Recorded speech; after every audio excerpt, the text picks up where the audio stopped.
First of all, I just want to thank the Lord for what He has done in my life. My spiritual birthday is September 17th of 2000.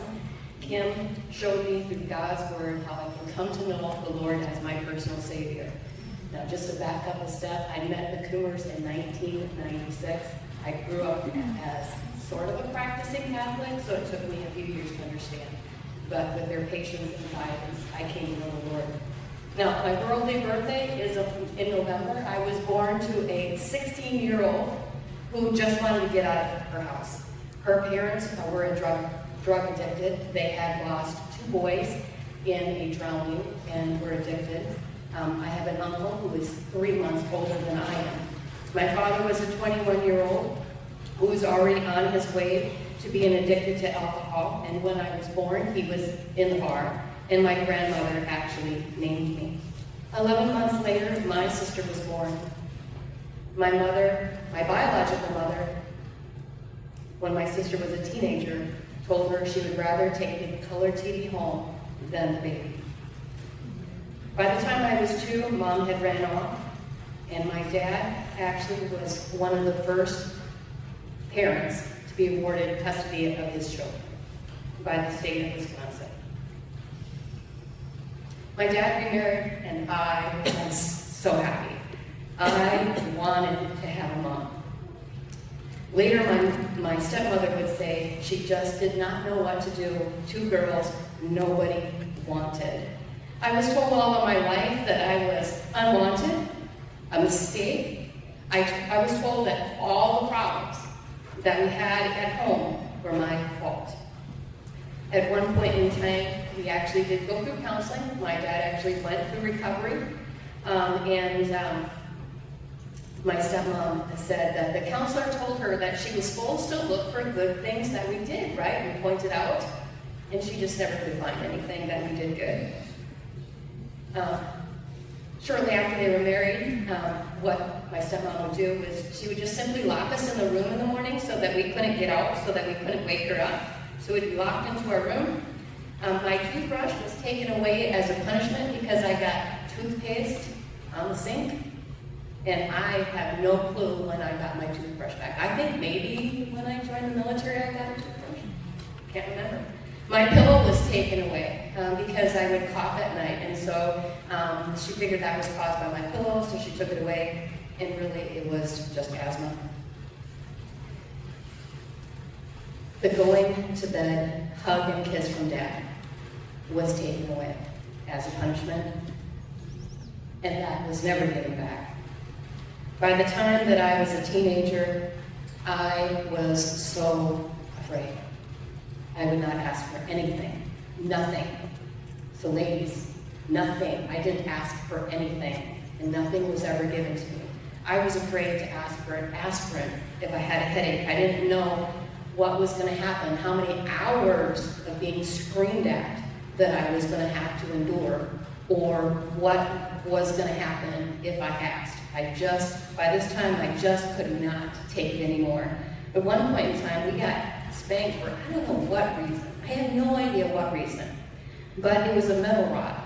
And I was a little rebellious, and I went and found that metal rod, and I hid it. Because I was getting tired of being spanked with it for I don't know what reason. And so, eventually I gave it to her, right? And she asked me why I hid it. And I said, well, I'm tired of being spanked all the time. And I don't know why. It stopped the spanking for that period of time. But there was such great fear. My sister was so afraid. And she had every reason to be afraid. We were threatened in every way. And my sister has beautiful brown curly hair. And she did something. And my stepmom told her when she gets home, she's just going to cut all her hair off. And my sister was thoroughly afraid that she was going to lose all her hair when she got home. And so she went to the guidance counselor. We were teenagers by then. And told the guidance counselor that she was afraid to go home. And so they immediately pulled her out and put her in foster care. Now I have no idea why they did not pull me out and put me in foster care. Because the state of Wisconsin does have pictures of my abuse. So we had asked our mom, if we could have free lunch. And she said, no. So every day we took a thing of milk, a sandwich with 1 tablespoon of peanut butter on it, and that was our lunch. Now, we were going to Catholic school because in public school, it was just a little bitty public school, all of those teachers knew my parents. So that means that they knew my dad and they knew my biological mother, and my stepmother just was so afraid that my biological mother would just walk into that school at any time and see us. She only did it once, but there was that fear that she would just walk in and see us, and she did not want to share at all. There was this thing she didn't want to share. She didn't know what to do with us, but she didn't want to share either. And so we were going to Catholic school, and they just had pity on us, and we just got free lunch. Well, one time I forgot to get rid of that sandwich and the milk, and needless to say, I was left with bruises to go to school, and of course they took pictures, and that's why the state of Wisconsin had those pictures on file for me. I learned to protect myself by being angry. Now, my sister's in foster care, and her foster care mother said she had never seen somebody so angry in all of her life. And if you're working with foster care children, you know that they're angry, right? But never to see someone that angry. But that is how I also learned. So I went from being, the nickname that my stepmom gave me was Raggedy Ann, because of how I dressed, to be the incredible She-Hulk for how mad that I would get.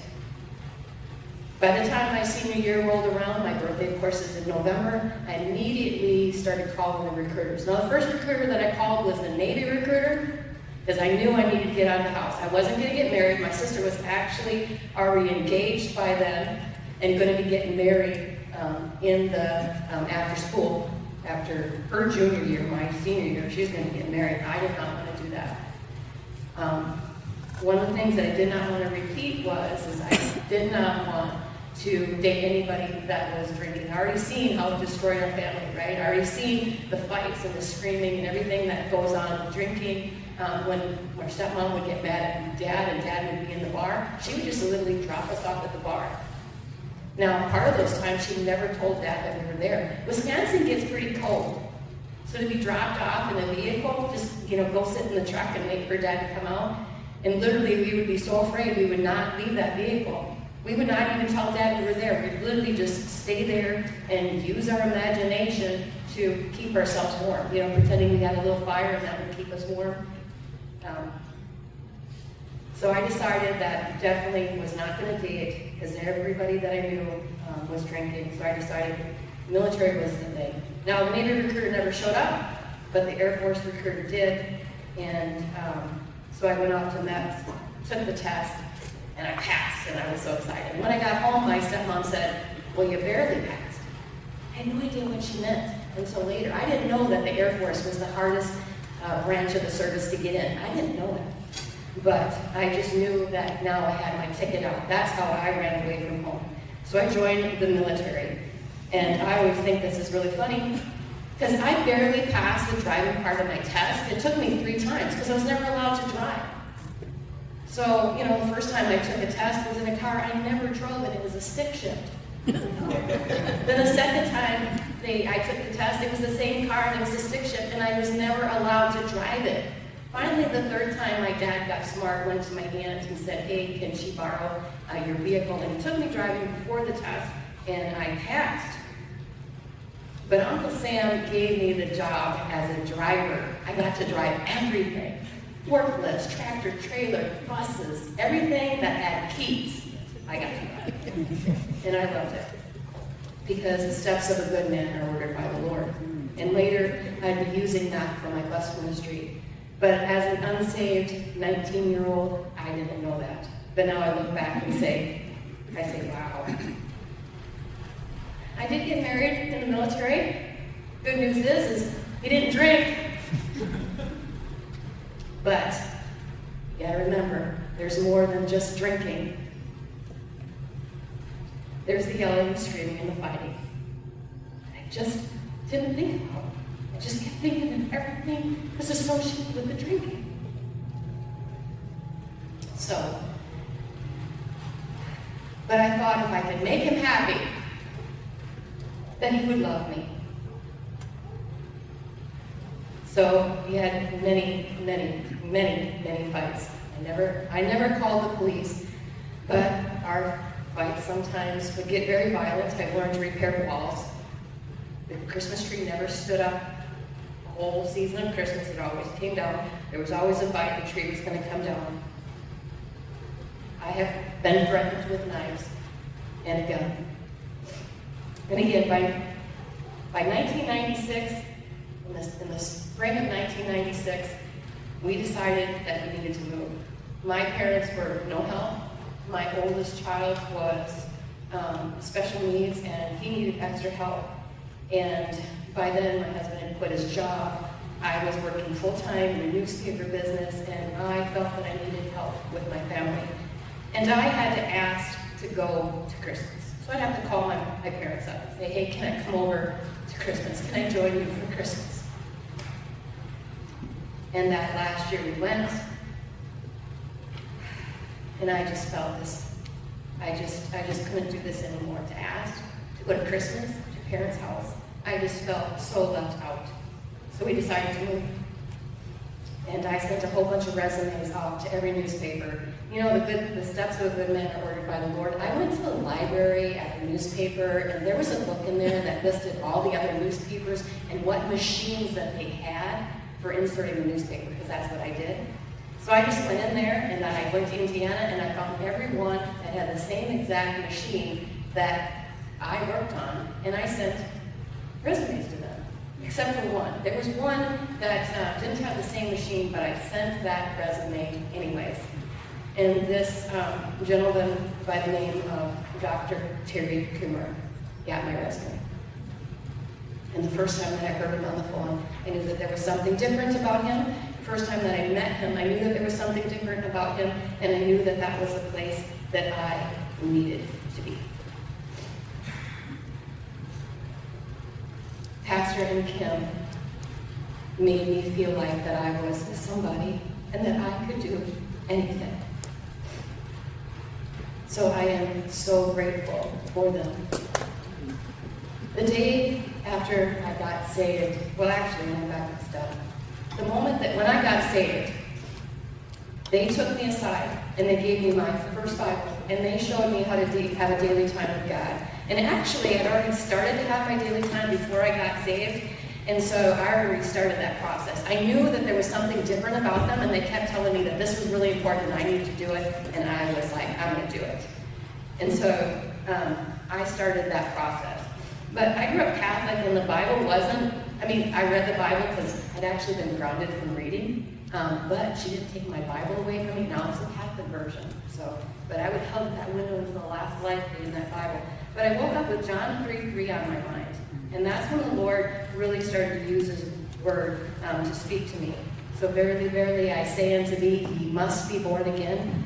And I thought that was amazing. By December of 2001, we had a huge fight. My husband left.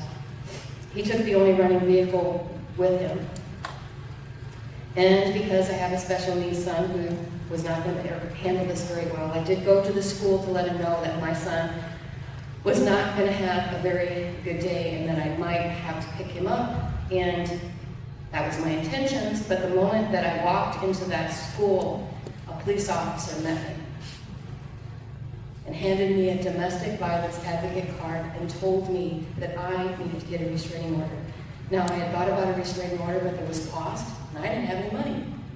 I was lucky that someone at work was letting me borrow their vehicle just to go to work. So I immediately called her and got a restraining order. If you think you're hiding something that's going on in your family, your children are going to tell everybody by their actions. They don't even have to say anything. They're going to know. People knew what was going on in my house again, and I had never called the police. I just remember in my devotional time and really in how the Lord started speaking to my heart. And when I was wanting help, the Lord reminded me this. Remember, He is my pastor now, but He's also my boss. The Lord said, why are you doing this? Are you doing it to please your boss? Or are you doing this to please me? And I said, Lord, I want to please you. I want my life to change, and I want to please you. So I did go to Pastor and Kim, and I asked for help. Now, I was a backwards, emotional person. My kids were totally out of control. This was going to be work. I don't know how many times that I would hear, what were you thinking? What part of no don't you understand? But most of all, they told me that they loved me, which is not something that I heard growing up. The Lord blessed me when I turned 50. I actually prayed about it and went home. And my stepmother at 50 told me for the first time that she loved me and asked me for forgiveness. I now work in bus ministry. I work with children that are being raised by grandparents. We have one little girl that is being raised by her great aunt. I work with many children that were being raised by great aunts. Their parents are drug addicted. As you can tell, what Dr. Kummer said, the community is a very depressed community. Lots of teen pregnancy. Kyla works with the kids from 4 to 12, and then I am 12 to whenever they decided to leave my class. Which usually, when you got teens in bus ministry, they usually made that decision to leave. Probably around 15 or 16, they decide that, the world is the thing that they want to do. But while they're in my class, I teach them how to have a daily time with God. It is every Sunday. So they come into class, they know what they're going to be reading, they know what they're going to be writing down, and then I go over and I talk about that. I want them to have the tools, and I tell them, I want you to have the tools so that you can change your life. I want you to look at your life right now. Do you want to continue to live this life? God has the answers for your life, and He can change your life. You don't have to repeat the same things. And one of my young ladies that's in my class was one of the first teenagers that we picked up years ago when Dr. Kummer and Kim were still in that community. I've got a 5-year-old that I picked up her 5-year-old dad. But I love these kids, and I know that God can change their lives. I have one young man that, when he started to attend, of course, he comes from this background, right? So mom and dad, grandma and grandpa, brothers and sisters from all these different parents. And in the breakup of that family, somehow he winds up with his dad. His dad's an alcoholic, he's an abuser. His dad gets really sick and sends him back to grandma and grandpa. Grandma and grandpa are actually from the bus ministry, and they're now attending the church. So I get this young man in my class, and he is really, really mad. I am the worst Sunday school teacher ever. He had his parents and grandparents convinced that his grandfather actually sat in my class and said, wow, it's amazing what you're teaching. But this young man now is going to be graduating high school, and he is now attending. So it does make a difference. It doesn't matter how mad and angry they are. You've got to find the time to say that you love them. If you're going to be in this kind of ministry, if you're going to be in this kind of counseling, you've got to take it seriously, because you got to remember that you're affecting other people's lives. If you don't take this seriously, where am I going to be? If they didn't take this seriously, it's going to be just a repeat of what my life is, of people abandoning me, people rejecting me. What did I do wrong? Why? So you got to remember that this is serious. You are affecting someone for the rest of their lives. Now I am so on fire for the Lord. I want to do whatever the Lord wants me to do. And early on, I remember Pastor saying, if you're cleaning the toilets, do it to honor the Lord. So I always remind myself that my bus ministry is about what the Lord wants me to do. It's always about, Lord, what do you want me to do? Now I have the blessing of having this bus ministry working in the children's life. And a couple weekends ago, we have a new pastor at church, and he and his wife came up to me and said, please thank Dr. Kummer and Kim for me, because you are a blessing. is whatever it needs to be done, I'm willing to do it. So, I'm learning to play the piano, get better. But again, it's about what the Lord wants me to do. Again, I'm always asking that question, Lord, what do you want me to do? Because I have so much to be thankful for, and I want to do whatever the Lord wants me to do. I want to be an encouragement to all that your life can change. My life is not defined by my past. I am not even that same person anymore.